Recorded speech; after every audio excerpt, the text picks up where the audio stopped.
foliage and stayed a dark green year-round. The cypress tree on the small strip of land in front of my house had a typical horizontal shape from the constant wind.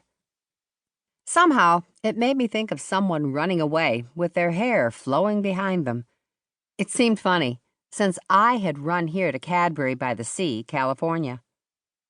My name is Casey Feldstein, and to make a long story short, I'd relocated to my aunt's guest house in Cadbury when I was faced with moving back in with my high-achieving parents, both doctors, because I was once again out of a job.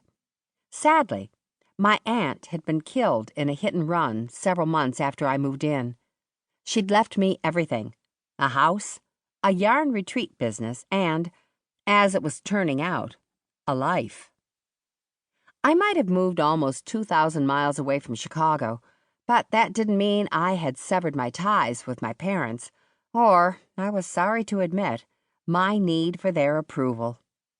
It still stung when my mother ended our conversations with her usual, "When I was your age, I was a wife, a doctor, and a mother, and you're what?"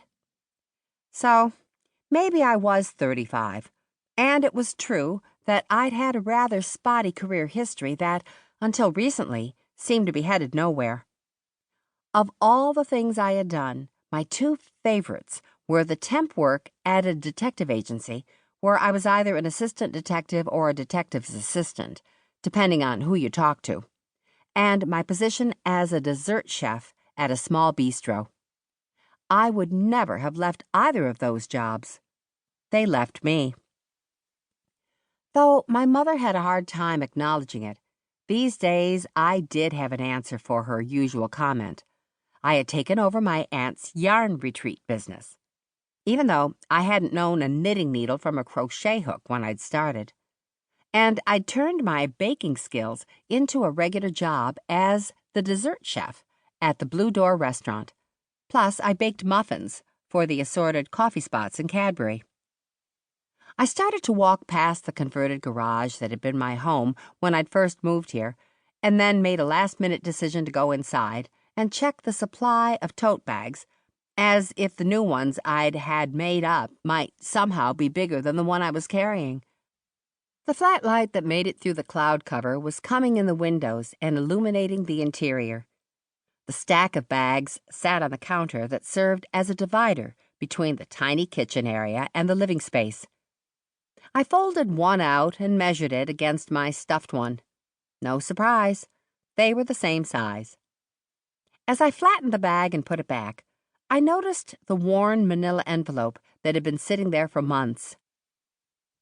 I still hadn't figured out what to do about its contents. I hadn't told anyone about the information the envelope contained, not even my best friend, Lucinda Thornkill, who owned the Blue Door with her husband Tag. So there was no one to go to for advice. There was no reason to deal with it now, except to procrastinate from dealing with the bag issue. I guess there was one person I could go to for advice.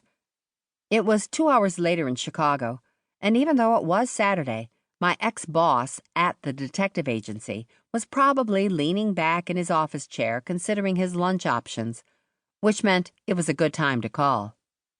I punched in the number, and he answered on the third ring. "Hi, Frank," I said. Before I could say more, he interrupted. "Oh, no, Feldstein. Don't tell me there's another body in that town of yours with the name that sounds like a candy bar." It was true that when I had called him in the past, it was to get advice about a death. Well, a murder in town, to be exact. No, Frank, no dead bodies this time.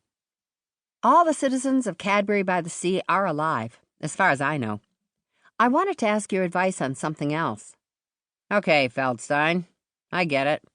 You've got boy trouble again. Shoot." I laughed. I'd never called him about boy trouble, as he called it, nor would I ever do so. "It's something else," I began.